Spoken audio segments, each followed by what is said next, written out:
C'est maintenant le moment de parler voyage avec Cynthia Laparé, directrice au Club Voyage Raymond Potvin. Bon matin, Cynthia. Bon matin, Maxime. Bon matin à vous aussi à la maison. On parle de l'Italie aujourd'hui. Aujourd'hui, effectivement, on va voyager à travers le pays incontournable aux 1000 richesses, la charmante et séductrice Italie. Ouais.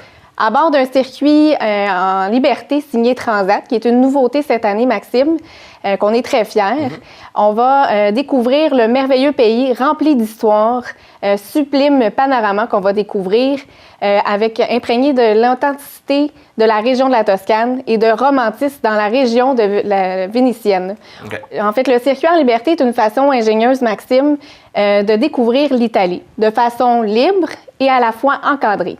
Dans son encadrement, dans le fond, dès votre arrivée en terre italienne, vous allez être pris en charge par le représentant Transat qui vous attend à l'aéroport pour effectuer votre transfert de l'aéroport vers l'hôtel.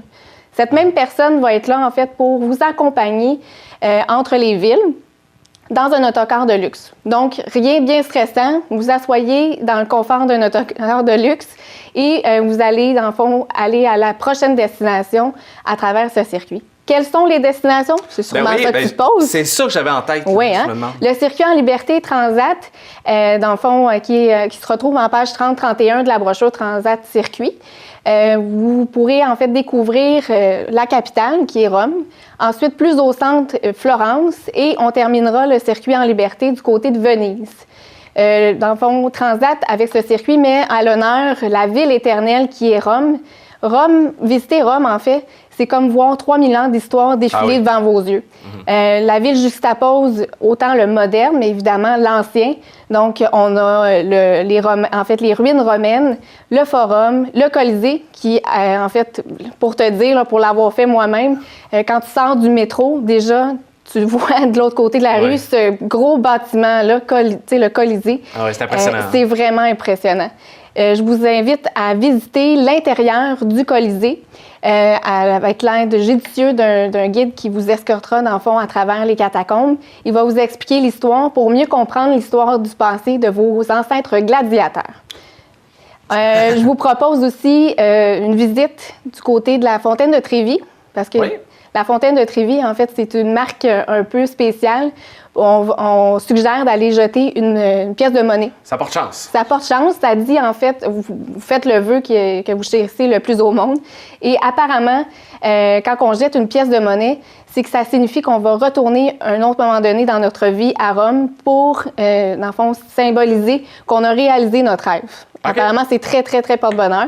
Okay. Et après ça, quand vous allez avoir fini cette photo, il faut en fait prendre en considération qu'il y a vraiment beaucoup de monde. Là. On a l'impression, quand on voit la Fontaine de Trévi, qu'il n'y a personne que juste nous, là, mais à travers 200-300 personnes, on essaie de prendre notre photo, jeter notre pièce de monnaie. Ensuite de ça, ça nous donne faim. Hein? Après tous ces déplacements-là, je vous propose d'aller déguster votre première pizza margarita, qui est la pizza napolitaine. Juste à côté de la Fontaine de Trévi, il y a une pizzeria qui offre une pizza extraordinaire. Puis juste à côté, je vous propose, dans le fond, de vous laisser aller puis déguster le dessert typique, la gelato. Oui, bien sûr. C'est juste la rue à côté, donc on profite de ce moment-là. Après avoir tout visité ces moments spéciaux à Rome, on se déplace du côté central dans le fond, de la Toscane, donc à Florence, le berceau de la Renaissance, qui est imprégné d'histoire, d'art. Il y a deux musées principaux qui s'y retrouvent. Si vous êtes fanatique, dans le fond, d'art, d'œuvres d'art, évidemment, il y a le Michel-Ange qui se retrouve à l'Académie. Dell'Accademia, ça s'appelle. C'est sûr que si on veut éviter les longues files, c'est important de se prémunir de cette panse-là de coupe-fil pour pouvoir entrer dans le musée et aller contempler à son rythme, dans le fond, le Michel-Ange. Okay. Tantôt, dans le fond, on parlait, je reviens parce que je pense à ça, là, mais le circuit en liberté, les avantages que je mentionnais, oui, on a l'encadrement du guide, mais à la fois, dans le fond, le guide vous met à votre disposition des tours d'orientation pour vous permettre, dans le fond, de vous déplacer, dans le fond, librement par vous-même par la suite. Puis, dans le fond, ça vous permet ensuite de ça, parce que lui, il reste à votre disposition pour vous expliquer les incontournables, si vous avez des conseils, où aller manger. Donc, avec, dans le fond, ces moments-là, des incontournables, pourriez demander au guide, OK, bon, là, je suis libre, mais j'aimerais ça que tu me dises où aller, mais vous le faites de façon libre par vous-même. OK, parfait. Donc ça, c'était ma petite parenthèse. Il te reste 2 petites minutes. Oui, 2 minutes, parfait. Idée. Ensuite de ça, du côté de Florence, on ne peut pas penser à Florence sans oublier la campagne. Donc l'enivrante campagne italienne où l'authenticité est présente par ces innombrables vignobles qui sillonnent la région. Oui. Pourquoi pas faire un arrêt dans la ville médiévale qui est Sienne ou arrêter dans la campagne, comme je mentionnais, boire un grand cru dans la région de Chianti. Ensuite, on se transporte, après avoir tout vu ces merveilles de la campagne italienne, on se transporte du côté de la région de Venise. Venise qui est composée de 100 petites îles avec passerelles. Ah. Oui.